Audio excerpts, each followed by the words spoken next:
모르면 놓치는 통신지원금 최대 80만 원까지 인터넷 끝판왕에서 받을 수가 있는데요. 지금 내가 받을 수 있는 통신지원금 확인만 해도 스타벅스 커피 쿠폰을 드리니까요. 고정 댓글에서 확인해보세요. 이강인 선수가 지난 경기는 수비형 미드필더로 나왔는데 이번 경기는 이강인 선수가 본인이 좋아하는 오른쪽 측면 공격수로 선발 출전하는 경기였어요. 오늘 경기가 이강인 선수가 선발로 나온 것이 아주 의미 깊은 이유는 챔피언스리그를 앞두고 오늘 경기는 주전 멤버를 기용하는 경기였습니다. 일정상 오늘 경기 이후에 3일 뒤에 니스와 주말 리그 경기가 있고요. 그 다음 4일 뒤에 주중에 아스날과의 챔피언스리그 경기가 있어요. 그렇기 때문에 오늘 경기에 주전 멤버를 쓰고 주말 경기에 로테이션 그리고 다시 아스날전에 주전 멤버를 쓰는 이게 기본적으로 엘리케 감독이 매번 챔피언스리그가 있기 바로 그 전주에 있는 주말 경기는 대대적인 로테이션을 돌리거든요. 그렇기 때문에 주말 경기 이전에 있었던 오늘 경기는 기본적으로 로테이션이 아니라 선발 멤버들이 기용되는 아스날전에 나올 멤버들을 실험하는 경기예요. 그런데 오늘 경기를 보면 하키미를 제외하면 모든 멤버가 주전으로 나왔습니다. 그리고 오늘 재밌었던 특징은 하키미가 나오지 않은 자리에 중앙 미드필더인 네베스가 기용됐다는 거거든요. 그러니까 하키미는 기본적으로 약간의 휴식을 준 건데 네베스가 오른쪽에 배치되면서 이강인과 어떤 호흡을 가져갔냐면 이강인 선수가 오른쪽 측면에 있을 때 네베스가 가운데로 들어옵니다. 그리고 멘데스, 파초, 마르키뇨스 이렇게 3백이 만들어지고 파비안 루이스가 올라가면서 3-2-4-1 같은 형태가 만들어지죠. 그리고 상황에 따라서는 이강인이 가운데로 들어올 때 네베스가 오른쪽으로 빠지는 이러한 형태였거든요. 그리고 아무래도 하키미가 오른쪽 측면에 나올 때도 하키미가 이렇게 직선적으로 올라오기도 하지만 가운데로 들어오는 경우도 많기 때문에 사실상 인버티드 풀백의 역할을 병행할 때가 많잖아요. 그래서 오늘 중앙 미드필더인 네베스를 오른쪽 풀백으로 기용할 수 있었던 이유가 바로 이러한 부분이기도 하죠. 그래서 예를 들면 이러한 전형입니다. 이 장면을 보면 기본적으로 3백이 만들어져 있고요. 이때 누누 멘데스는 올라가지 않지만 오른쪽에 있는 네베스는 가운데로 들어와서 플레이를 하고 있어요. 그러면 이때 이강인은 오른쪽 측면에 배치가 되는 거고요. 이때 중앙 미드필더 라인에는 앞쪽에 있는 에메리와 비티냐가 미드필더 라인에 배치가 되고 그리고 파비안 루이스는 약간 왼쪽으로 빠지면서 오히려 왼쪽 측면 공격수인 흐비차가 이번에는 가운데로 들어오고 있는 이러한 형태거든요. 그래서 최전방에 덴벨레를 중심으로 가운데로 들어온 네베스 그리고 안쪽으로 들어오는 흐비차, 오른쪽에 이강인, 왼쪽에는 파비안 루이스가 배치되는 이런 5명의 공격 전형이 만들어지는 거죠. 그리고 상황에 따라서 이런 장면도 만들어집니다. 이 장면도 3백의 수비라인 앞에 2명의 미드필더가 배치가 되는 형태인데 여기서 네베스가 이번에는 올라가다 보니까 이강인이 가운데로 들어오고 있는 형태입니다. 그리고 왼쪽에는 흐비차 그리고 중원의 파비안 루이스는 약간 가운데로 들어와서 이번에는 덴벨레를 중심으로 왼쪽에 흐비차부터 흐비차, 파비안 루이스, 덴벨레, 이강인, 네베스 이렇게 5명의 공격 전형이 만들어지는 거거든요. 그리고 여기서 이강인 선수가 보여줘야 됐던 오늘 플레이는 기본적으로 이강인 선수가 후반기에 두에라던가 바르콜라, 흐비차 이런 이제 오른쪽 공격 지역에서 뛸 수 있는 선수들에게 약간 밀려있는 이유가 아무래도 최전방 라인에서 두에, 흐비차, 바르콜라 이런 선수들이 중앙에서도 뛰었다가 왼쪽에서도 뛰었다가 오른쪽에서 뛰었다가 상황에 따라서 미드필더로 내려와서 뛰기도 하고 여러 위치에서 자연스럽게 스위칭이 되면서 무한 스위칭을 엘리케 감독이 선호하기 때문에 이강인 선수도 두에라던가 흐비차 이런 선수들처럼 무한 스위칭이 가능한 선수라는 것을 보여줘야 되는 날이었어요. 그래서 이제 아까 말씀드린 것처럼 이강인이 오른쪽에 있을 때는 네베스가 가운데 네베스가 오른쪽으로 빠질 때는 이강인이 중앙 이렇게 들어오기도 하지만 덴벨레가 오른쪽으로 빠질 때는 이강인이 최전방 공격수로 올라갈 수도 있어야 됐죠. 왜 그러냐면 덴벨레가 기본적으로는 오른쪽 측면 공격수도 좋아하기 때문에 계속 오른쪽으로 좀 빠져요. 최전방에 있을 때는. 그러면 이 자리를 누군가는 채워줘야 되는데 이 역할을 이강인 선수가 맡았습니다. 그리고 여기에 더해서 상황에 따라서 이제 아까 보여드린 것처럼 흐비차가 가운데로 들어올 때 왼쪽으로 빠질 때도 있거든요. 그러면 이때 흐비차도 최전방 공격수 자리 제로톱의 역할을 할 수 있기 때문에 흐비차가 가운데로 들어가면 이강인 선수가 왼쪽으로 빠지거나 아니면 자연스럽게 이강인이 수비를 끌어당기면서 수비를 끌고 내려오면 이때 흡이차가 가운데로 들어가주는 이러한 형태로 덴벨레가 최전방 공격수 자리에서 빠져나올 때 이강인이 그 자리를 채워주면서 자연스럽게 스위칭이 되는 이러한 모습을 보여줘야 되거든요. 이 장면을 보면 이강인 선수가 측면에 배치가 되어 있고 네베스가 가운데 있어요. 이때 네베스가 가운데로 들어가면서 수비를 본인에게 끌어당기고 있으니까 이강인에게 공간이 나고 이강인에게 패스가 들어갑니다. 그러면 이강인 선수가 오른쪽 측면에서 볼을 잡은 다음에 가운데로 볼을 끌고 들어오면서 안쪽에 있는 선수들에게 패스를 공급하거나 반대편으로 아예 방향 전환을 하는 이런 패스를 뿌려주는 걸 볼 수가 있고요. 반대로 네베스가 가운데 있고 이강인이 측면에 있을 때 네베스가 의도적으로 이강인을 위한 공간을 만들어줘요. 그러니까 기본적으로 이 네베스가 파리 생제르맹에서 기용이 많이 되는 이유 중에 하나가 네베스는 정말 많은 활동량을 바탕으로 주변 선수들에게 공간을 영리하게 만들어주는 선수거든요. 그러다 보니까 오늘 이강인 선수한테도 네베스가 아주 큰 도움이 됩니다. 이 다음 장면을 보면 이강인이 측면에 있는데 네베스가 이번에는 슬슬 측면으로 빠져요. 그러면서 본인에게 붙어있던 수비를 끌어당깁니다. 그러니까 이강인이 그 모습을 보고 이 가운데 공간으로 들어오는 거죠. 네베스가 만들어준 공간으로 들어오는 거고 이때 안쪽으로 패스가 들어오면서 이강인이 자연스럽게 볼을 받게 됩니다. 네베스가 측면으로 순간적으로 빠지면서 수비를 끌어당긴 것을 볼 수가 있죠.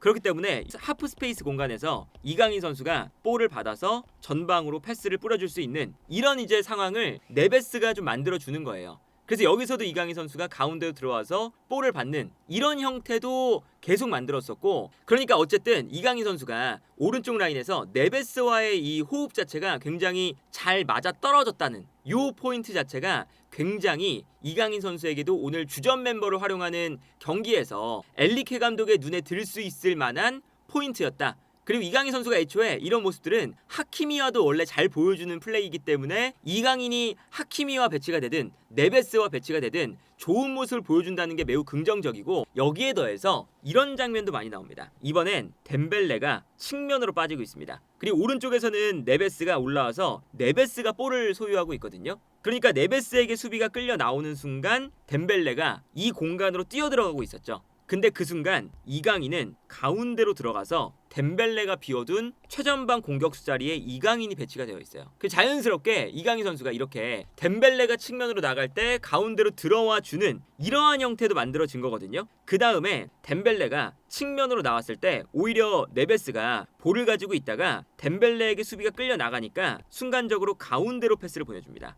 그리고 이강인 선수가 가운데 있는데 여기서 네베스가 안쪽으로 침투해 들어가요. 이번에는 덴벨레가 측면으로 수비를 끌어당기니까 이 안쪽 공간을 노리는 거죠. 이때 이강인이 네베스가 들어오는 걸 보고 본인은 살짝 내려갑니다. 그러면 수비가 이강인을 자연스럽게 따라 나오면 네베스에게 공간을 내줄 수 있는 이런 상황이 만들어지는 거잖아요. 그러다 보니까 이강인을 순간적으로 수비가 따라가질 못해요. 그래서 이 다음 장면을 보면 순간적으로 수비가 뒷공간으로 네베스가 침투해 들어오니까 내려가는 이강인을 따라가질 못해서 이강인이 내려갔을 때 편안하게 아래쪽에서 볼을 받고, 여기서 이강인이 볼을 받은 이후에 반대편으로 방향 전환을 시켜주는 제로톱 자리에서 내려와서 공격의 기준점이 되어주는 역할을 하는 것을 볼 수가 있는 거죠. 이 장면도 마찬가지입니다. 네베스가 오른쪽 측면에서 과감하게 올라오고 있고요. 이때 이강인이 가운데로 들어가고 있어요. 근데 그 순간 덴벨레가 가운데 있는 게 아니라 내려와서 제로톱의 역할, 공격의 연결고리의 역할을 살짝 내려와서 하거든요. 근데 이때 수비가 덴벨레를 따라 나갈 수가 있잖아요. 근데 그 순간 이강인이 가운데로 들어가고 있기 때문에 순간적으로 수비가 덴벨레를 따라가지 못합니다. 그래서 자연스럽게 덴벨레가 내려왔는데 이강인이 가운데로 들어가면서 수비수들을 못 나오게 만들고, 이렇게 되면 덴벨레가 볼을 받을 수 있는 좋은 상황이 만들어지죠. 그래서 덴벨레에게 패스가 넘어가요. 그러면 덴벨레가 이 가운데에서 볼을 가지고 전진을 하게 되는 거죠. 그럼 이 전형에서 오른쪽에 네베스가 올라오고 이강인은 가운데로 들어가 있고 덴벨레는 약간 내려가서 볼을 잡고요. 여기에 더해서 흡이차도 가운데로 들어오면서 파비안 루이스가 측면으로 빠져 있습니다. 그래서 자연스럽게 덴벨레가 비워둔 공간을 안쪽으로 들어간 이강인과 흡이차가 채워주고 있어요. 그리고 여기에 더해서 두 명의 이제 미드필더 중에 비티냐도 침투해 들어오고 있습니다. 그러니까 기본적으로 이 파리 생제르맹이 모든 선수가 가만히 서 있는 게 아니라 계속 움직이면서 상대 수비 라인에 혼란함을 만들어 주는 거잖아요. 그리고 여기서 순간적으로 덴벨레는 내려와 있고 이강인, 흐비차, 비티냐는 박스 안으로 가운데로 들어가고 있는 상황에서 덴벨레가 이강인에게 패스를 보내줍니다. 그리고 이강인에게 패스를 보내주고 본인은 공간으로 뛰어들어가거든요. 근데 여기서 이강인 선수가 볼을 컨트롤할 때 약간 이 볼이 튀었어요. 공중으로. 이게 이강인 선수가 생각했던 것보다 볼이 강하게 오다 보니까 컨트롤이 약간의 좀 미스가 난 거였죠. 그런데 여기서 이강인 선수가 정말 센스가 있는 게 볼이 살짝 튀는 순간 이강인 선수가 어떤 플레이를 보여주냐면 이렇게 볼이 약간 튀거든요. 그래서 상대 수비수가 볼을 걷어낼 수 있는 이런 약간의 여유가 생겼어요. 근데 상대가 볼을 먼저 컨트롤하기 전에 이강인 선수가 볼이 튀어오르자마자 다시금 공중에서 한 번 더 볼 터치를 합니다. 그래서 상대 수비수가 오히려 달려나와서 이강인의 이 볼을 뺏으려고 움직였는데 기회가 나오니까 오히려 이강인이 여기서 볼을 컨트롤해서 이 컨트롤한 볼이 순간적으로 뒤로 빠져요. 근데 그 순간 여기서 이 파리 생제르맹의 이 무한 스위칭이 힘을 발휘하는 건데 덴벨레가 뛰어들어가니까 수비 2명이 덴벨레를 견제하고 있고 그리고 이강인을 견제하기 위해서 한 명이 나와 있고 이때 흐비차가 뒤로 또 뛰니까 흐비차 때문에 수비가 끌려 들어가요. 그 순간 이강인이 이 컨트롤한 볼이 뒤로 빠질 때 뒤에서 뛰어들어오는 비티냐가 있었던 거죠. 그래서 이강인, 흐비차, 덴벨레가 수비를 끌어놓고 뒤로 빠져들어가는 비티냐에게 이강인 선수가 패스를 보내주니까 여기서 비티냐가 슈팅을 기록하면서 득점을 만들어주는 것을 볼 수가 있었습니다. 그래서 이강인 선수가 오늘은 공격에 가담이 많이 되는 날이다 보니까 어시스트를 기록하는 장면이었고 이 장면도 사실 굉장히 센스가 있었던 장면이죠.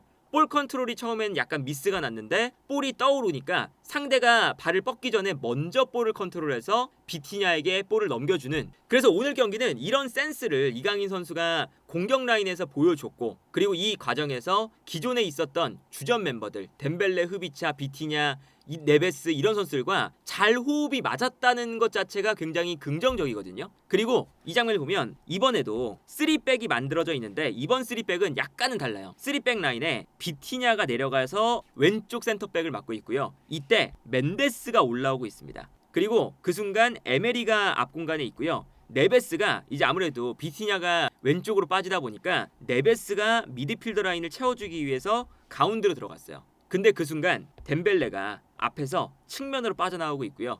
그러면 이강인이 가운데로 들어가서 이 가운데 지역을 채워주고 있죠. 이런 형태였거든요. 근데 여기서 일단은 덴벨레에게 패스가 나갑니다. 덴벨레가 측면으로 빠져 있으니까. 그리고 덴벨레가 측면에서 볼을 받은 다음에 가운데로 들어오고 있어요. 근데 그 순간 덴벨레가 가운데로 들어오니까 이번에는 이강인이 측면으로 빠져나가고 있습니다. 그래서 이강인이 측면으로 빠져나가니까 순간적으로 수비가 이강인을 신경 쓰다가 그 안쪽 공간이 발생을 하고 있죠. 그리고 그 이후에 이강인이 측면으로 빠져서 다시 가운데로 들어가거든요. 이때 덴벨레가 볼을 가지고 있다가 이강인에게 패스를 보내줍니다. 그러면 이 순간 이제 어떤 모습이 나오냐면 가운데 있던 덴벨레와 이강인이 약간 뒤로 빠지니까 안쪽에 공간이 생겼어요. 그리고 이 공간을 이제 어떻게 만드냐면 이강인이 덴벨레에게 안쪽으로 볼을 끌고 들어가면서 패스를 보내줍니다. 그래서 이 다음 장면을 보면 이강인 선수가 가운데로 볼을 끌고 들어가고요. 그리고 이 과정에서 네베스가 경기장을 넓게 쓰니까 수비가 네베스에게 끌려나가면서 이 안쪽에 공간이 생긴 거죠. 이 가운데 있는 중앙 수비수가 이 앞 공간으로 섣불리 튀어나올 수가 없는 상황이 됐어요. 그러니까 예를 들어서 네베스가 이렇게 수비를 끌어당기지 않았으면 끌려당겨 나오는 수비수가 가운데로 들어갔을 거고 그러면 안쪽에 있는 선수가 조금 더 이 안쪽 공간을 높게 올라가서 채워줄 수 있는 이런 상황일 텐데 오히려 네베스에게 끌려가다 보니까 중앙 수비수도 섣불리 올라올 수 있는 상황이 아닙니다. 그러다 보니까 이강인 선수가 편안하게 볼을 끌고 들어가서 가운데 있는 덴벨레에게 패스를 주고 안쪽으로 덴벨레가 패스를 보내줄 때 들어가서 받을 수 있는 이런 상황이 자연스럽게 형성이 된 거죠. 그래서 덴벨레와 2대1 패스를 주고받으면서 이강인이 이 안쪽에서 볼을 잡습니다. 그리고 이 안쪽에서 볼을 잡으니까 아무래도 수비가 그 순간 이강인에게 달려들기 시작해요. 근데 이때도 흐비차가 이번에는 왼쪽에서 가운데로 뛰어들어가면서 수비를 본인에게 끌어당기고 있습니다. 그러다 보니까 반대편에 공간이 나는 거예요. 그래서 이강인 선수가 안쪽으로 볼을 끌고 들어오다가 흐비차가 수비를 끌어줄 때 가운데로 패스를 보내주죠.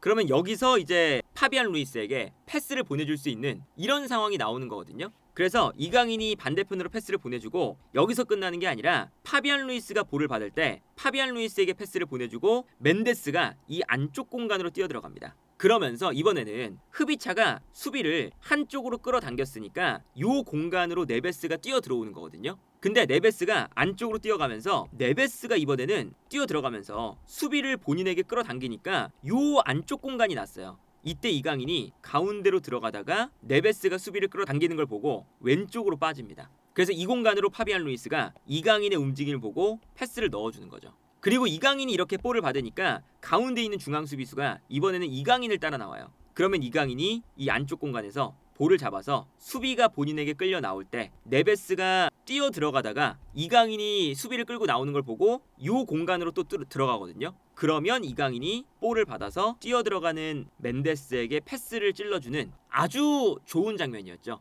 물론 여기서 이강인의 패스가 수비가 여기서 잘라내면서 마지막 패스가 연결이 안 됐는데 이 움직임 자체가 처음부터 네베스가 수비 라인을 넓게 벌리고 덴벨레와 이강인이 수비를 끌어내고 그 공간에서 이강인이 다시 뛰어들어가면서 볼을 잡게 되고 흐비차가 수비를 또 끌어내고 그리고 반대편으로 패스를 전환해주면 거기서 이제 파비안 루이스가 볼을 받아서 패스를 뿌려주는데 이때도 멘데스가 침투하면서 공간 만들어주고 이강인이 볼을 받아서 다시 멘데스에게 뭐 이런 식으로 계속 선수들이 수비를 끌어내고 침투하고 끌어내고 침투하고 이런 이제 과정이 연속적으로 일어나요. 그리고 그 과정에서 이강인 선수가 정말 잘 녹아들었다는 게 오늘 경기의 뭐 가장 긍정적인 점 중에 하나라고 할 수가 있겠고 그리고 이강인 선수의 뭐 천재성은 오늘 경기도 계속 발휘가 됩니다. 어시스트를 했던 장면도 매우 천재적인 장면이었지만 이런 장면도 마찬가지예요. 이 장면은 이제 역습으로 나가는 장면인데 이강인이 오른쪽에 있다가 올라오는 볼을 받아서 최전방에서 뛰어들어가는 덴벨레에게 바로 패스를 내줍니다.